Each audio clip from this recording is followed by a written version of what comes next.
Hello everyone, how are you all? I hope आप सभी अच्छे होंगे एंड आप सभी का स्वागत है integration part 2 of exercise 7.1। Last video में हमने 11 तक कर लिया था। अब हम लोग स्टार्ट करेंगे 12 से। सो 12 का क्वेश्चन क्या है, एक पेज में मैंने सारे क्वेश्चंस लिख लिए हैं बिकॉज मेरे पास एनसीईआरटी बुक नहीं है, तो ऐसे ही अपना काम कर लेते हैं। यस, यहाँ पर प्लस प्लस ये सॉरी, और यहाँ पर क्या है, रूट एक्स। आपको एक बात याद रखनी होगी कि रूट एक्स मतलब क्या होता है, एक्स की पावर 1/2। क्यों? क्योंकि यहाँ पर हम लोग वही करेंगे। यहाँ पर अगेन सबको डिवाइड कर रहा है तो इंडिविजुअल को भी डिवाइड करेगा, तो हम लोग क्या करेंगे, इसको इंडिविजुअल के फॉर्म में लिख लेंगे। और यहाँ पर मैं डायरेक्ट लिख देती हूँ आपको एक्स की पावर 1/2, ठीक है, क्योंकि मैंने बता दिया आपको। यहाँ पर with respect to d x integrate कर रहे हैं, फिर प्लस, फिर 3 बाहर ले लेंगे, एक्स को अंदर ही रहने देंगे। 3 integration of x by x की power 1/2 with respect to d x, plus again 4 बाहर ले लेंगे, यहाँ पर ऊपर से 1 लेंगे, आई थिंक यस। फिर उसके बाद एक्स की power 1/2 with respect to d x, ठीक है। तब उसके बाद यहाँ पर हमें पता है कि अभी हम लोग उसको सिंप्लीफाई करेंगे, अभी इंटीग्रेट नहीं करेंगे डायरेक्टली। एक्स की पावर ऊपर में 3 है, और जब भी नीचे वाले टर्म को ऊपर लेकर आते हैं तो उसकी पावर माइनस में हो जाती है। तो 3 - 1/2 इंटू में डी एक्स, फिर प्लस में 3 बाहर ही रहेगा, मैंने पहले ही बाहर ले लिया। तो यहाँ पर 1 है पहले से, ये नीचे से आएगा तो -1/2। ऐसे तो अगर आपका टर्म सेम है और उसकी पावर ऐड होती है मल्टीप्लिकेशन में, लेकिन हम जब नीचे से कुछ ऊपर लेकर आए हैं न्यूमरेटर में, तो वो ऑलरेडी खुद में ही वो उसकी टर्म की पावर माइनस हो जाती है। ये बहुत बेसिक है, आपको आने चाहिए। 4, फिर उसके बाद इंटीग्रेशन ऑफ एक्स है, यहाँ पर ऊपर में कोई नहीं है, 1 है, तो 1 × x to the power -1/2 that is x की power 1/2 with respect to d x, ठीक है। अब उसके बाद यहाँ पर एक्स की पावर 3 - 1/2 क्या हो जाएगा, यहाँ पर आपको एलसीएम लोगे तो 3 × 2 = 6 - 1 5/2 with respect to d x, और यहाँ पर 3, ये क्या हो जाएगा, एक्स की पावर 1/2, बिकॉज कैसे 1 - 1/2 है, उसको सॉल्व करोगे तो ऐसा 2 - 1 तो इट इज़ 1/2। तो ये आपको करके दिखाना नहीं है, आपको इतना खुद से आना चाहिए। फिर प्लस में 4 इंटू में, या तो पहले से ऐसे ही था सिंगल टर्म, तो सिंगल ही रहने देंगे।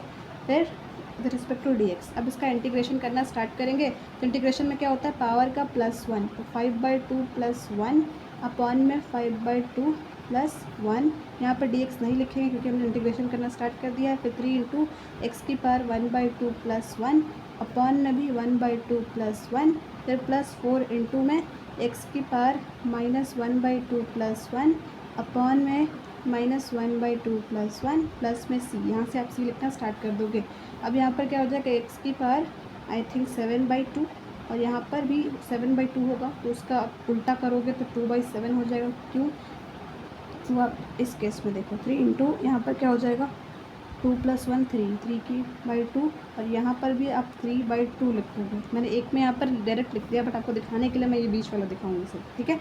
फिर प्लस में 4 इंटू में यहाँ पर क्या हो जाएगा, एक्स की पावर 1/2 अपॉन में, यहाँ पर भी आप बोलोगे माइनस है, तो माइनस है तो फिर भी आपका आंसर प्लस आएगा। क्यों? क्योंकि यहाँ पर 2 मल्टीप्लाई में जाएगा तो 2 - 1 1/2 हो जाएगा। तो यहाँ पर भी हम लोग लिख ही देते हैं ताकि आपको समझ में आए कि मैंने ये 2/7 कैसे लिख दिया 7/2 को। तो ये तो ठीक है, आपको ये समझ में आएगा कैसे। यहाँ पर 3, अब नीचे जो भी अगर कोई फ्रैक्शन होता है तो उसका उल्टा कर देते हैं हम लोग।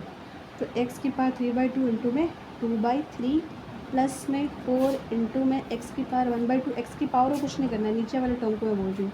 1/2 है, उसका उल्टा क्या हो जाएगा, 2/1 प्लस में सी, तो यहाँ पर 3 से 3 कैंसिल हो जाएगा, और आपका आंसर फाइनल क्या आएगा, 2/7 एक्स की पावर 7/2 प्लस यहाँ पर 2x 3/2 इसका पावर, फिर 4 यहाँ पे कटेगा नहीं क्योंकि मल्टीप्लाई में है, तो 4 × 2 = 8 एक्स की पावर 1/2 प्लस में सी। आप यहाँ पर 1/2 को √x भी लिख सकते हो, बट मैंने ऐसे लिखा, ये भी चलेगा, ठीक है। ये क्वेश्चन हो गया। अब आते हैं क्वेश्चन नंबर 13 पर। क्वेश्चन नंबर 13 नेक्स्ट पेज में करते हैं, क्योंकि उसका भी सोल्यूशन थोड़ा सा सिंप्लीफिकेशन मांगता है। तो यहाँ पर आपको क्या करना है, सबसे पहले तो क्वेश्चन लिख लेना है, that is this, x³ - x² + x - 1 upon में x - 1, ठीक है। With respect to d x आपको इसको इंटीग्रेट करना है। तो यहाँ पर अभी हम लोग इसको सिंप्लीफाई करेंगे, देखेंगे इसमें यहाँ पर आपका नीचे x - 1 है।